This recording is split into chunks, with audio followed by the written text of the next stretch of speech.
The autumn morning in Portland, Maine, carried the crisp scent of fallen leaves as antique appraiser Sarah Mitchell stepped into the Victorian home on Elm Street. The Whitmore estate sale had drawn collectors from across New England, but Sarah's trained eye immediately focused on a small collection of photographs displayed on an ornate mahogany table. Among the sepia-toned portraits and family gatherings, one particular photograph caught her attention. It was a formal studio portrait from 1914, featuring a well-dressed family of four, a stern-looking father in a dark suit, a woman in an elegant white blouse with her hair pinned in the Gibson Girl style, and two young children, a boy of perhaps 8 and a girl no older than 5. The photograph bore the embossed mark of Hartwell Studios, Boston, indicating it was taken at one of the city's most prestigious photography establishments. The family appeared prosperous, their clothing suggesting upper-middle-class status during the pre-war era. Sarah lifted the silver frame, examining the image more closely. The composition was typical of the period. The father standing behind his seated wife, children positioned formally beside them. Yet something about the mother's posture seemed unusual. While the rest of the family gazed directly at the camera with the expected stoic expressions of the time, the woman's left hand was positioned oddly, her fingers curved as if concealing something. "Interesting piece, isn't it?" came a voice behind her. An elderly woman approached, introducing herself as Margaret Whitmore, the great-granddaughter of the home's original owners.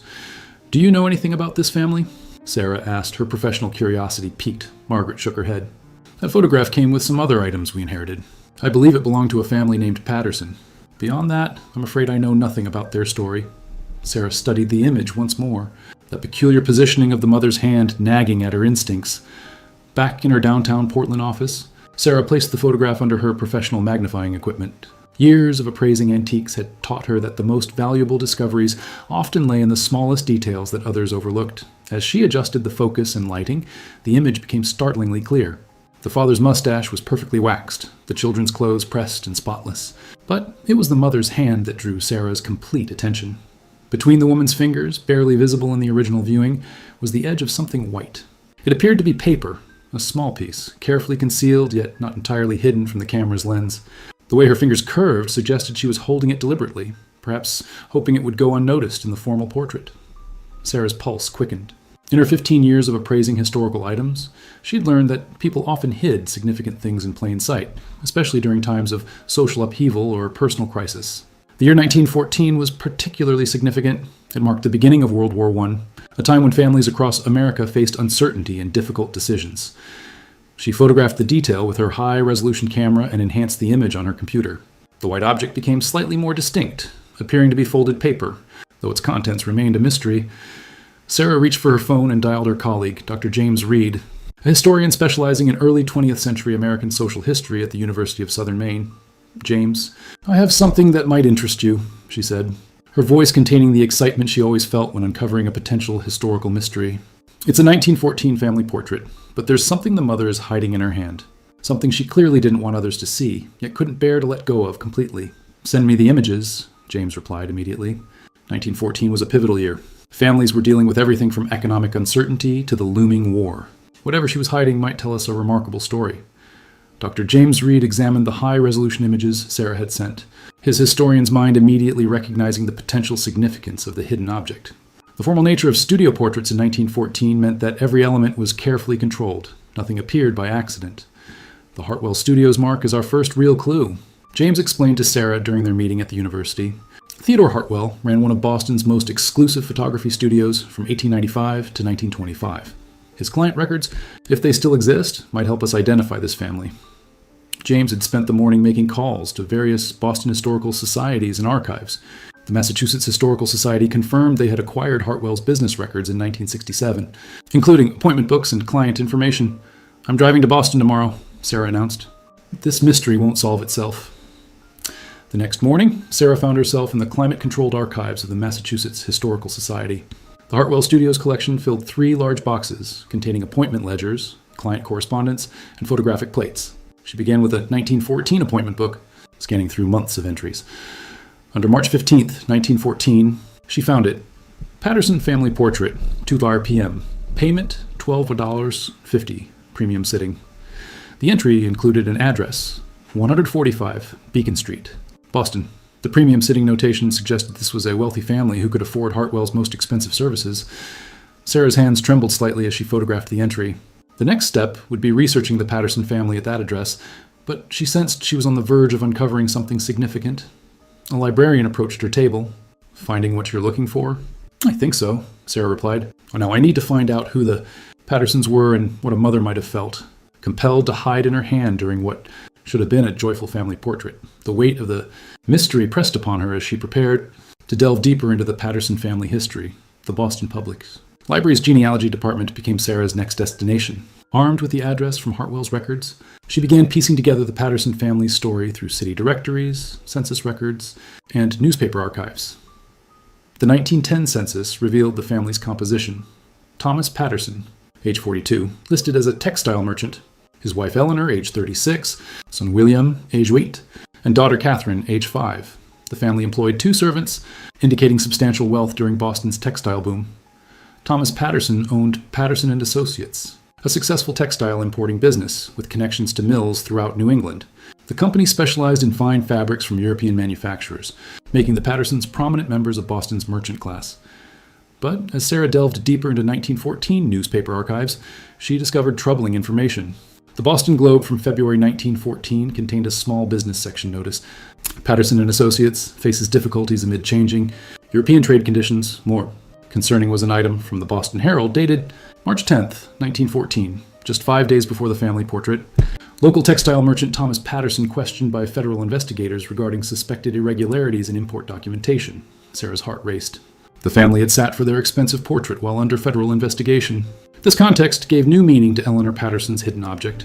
What had she concealed in her hand during what might have been their final family portrait as a prosperous Boston family? The reference librarian, noticing Sarah's intense focus, approached her table. "Are you researching the Patterson textile scandal?" she asked quietly. Sarah looked up, surprised. "You know about it? It's a fascinating case study." Thomas Patterson was eventually convicted of customs fraud in 1915. The family lost everything: their home, the business, their social standing. Eleanor Patterson, she paused dramatically. She disappeared shortly after the trial. Some say she fled to Canada with the children. Others believe something more tragic occurred. Sarah felt a chill. Whatever Eleanor Patterson had hidden in her hand during that march. 1914. Portrait suddenly seemed far more significant than a simple family. Memento.Sarah's research took her to the National Archives branch in Boston, where federal court records from 1914-1915 were housed. The Patterson case file was surprisingly thick, containing investigation reports, witness statements, and evidence documentation. The case against Thomas Patterson revealed a complex web of customs fraud spanning 3 years. He had been systematically underreporting the value of imported textiles, avoiding thousands of dollars in federal tariffs. The scheme involved forged documentation and bribery of port officials, but as Sarah read deeper into the investigative reports, she discovered something unexpected. Federal agents had suspected Eleanor Patterson of being more than an innocent bystander. A Treasury Department memorandum dated March 8, 1914 stated, "Evidence suggests Mrs. Eleanor Patterson maintained separate financial records and correspondence related to the import scheme. Recommend immediate search of family residence." The search had been scheduled for March 16, 1914, one day after the family portrait. Sarah's pulse quickened as she realized the timing. Eleanor Patterson had known federal agents were coming to search their home. The family portrait on March 15th wasn't just a formal family photograph. It was taken on the last day of their life as they knew it. In the evidence inventory from the March 16th search, Sarah found a crucial detail. Searched premises thoroughly. No additional documentation recovered. Subject may have destroyed or concealed relevant materials prior to search. The picture was becoming clearer.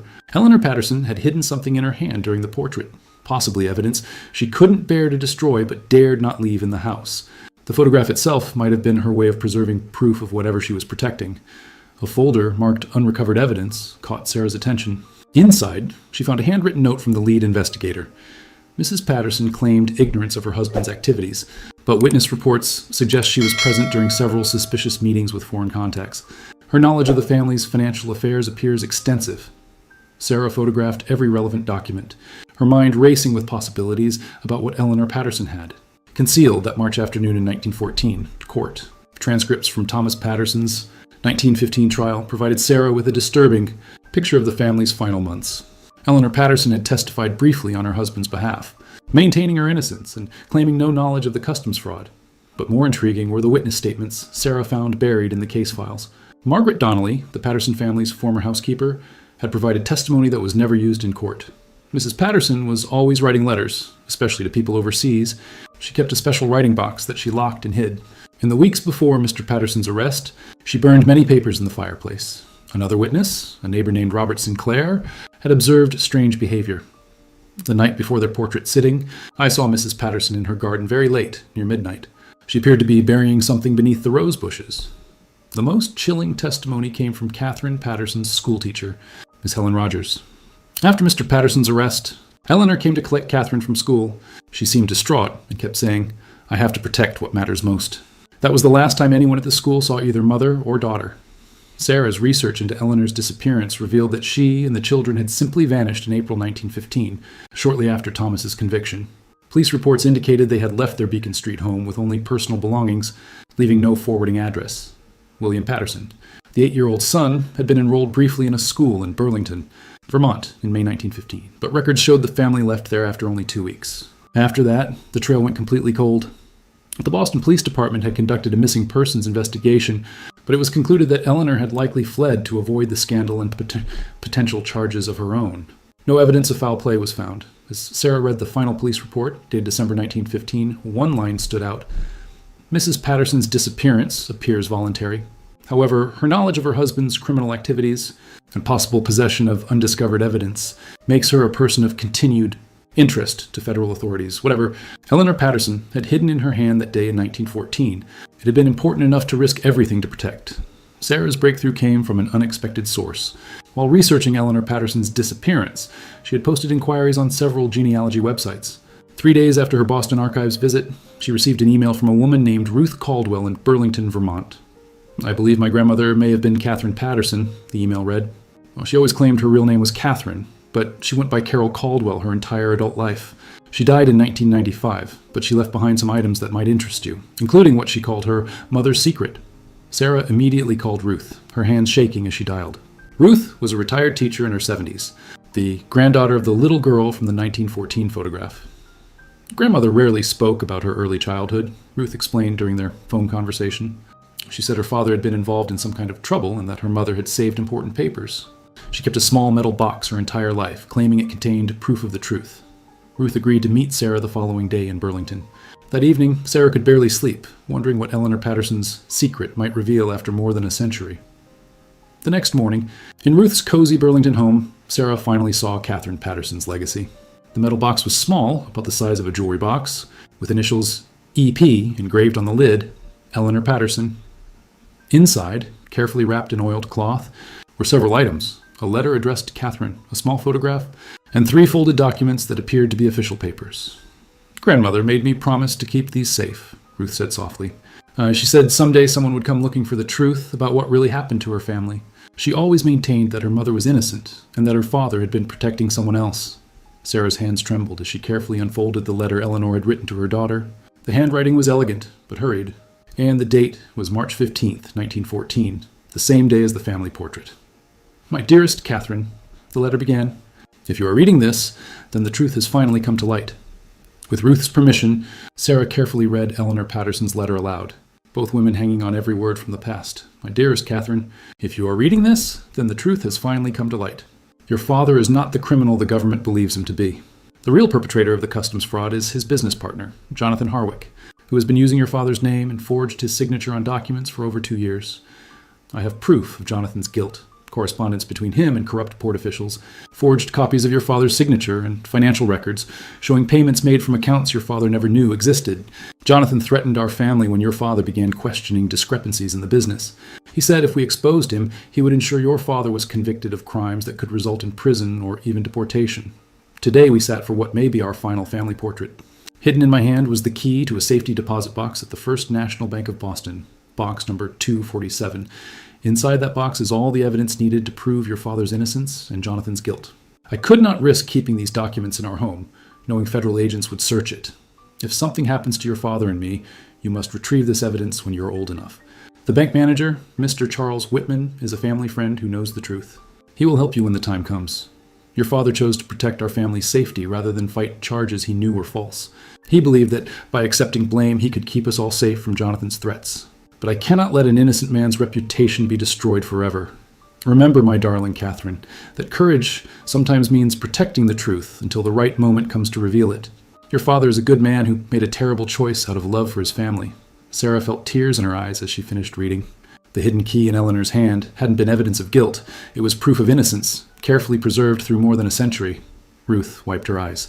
Grandmother always said her mother was brave. She kept this letter her entire life, waiting for someone who would care enough to uncover the truth. The next morning, Sarah and Ruth drove to Boston together, the metal box and Eleanor's letter carefully secured in Sarah's briefcase.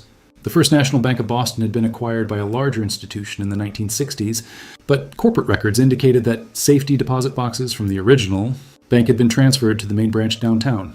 Bank manager Jennifer Walsh listened intently as Sarah explained the historical significance of their request.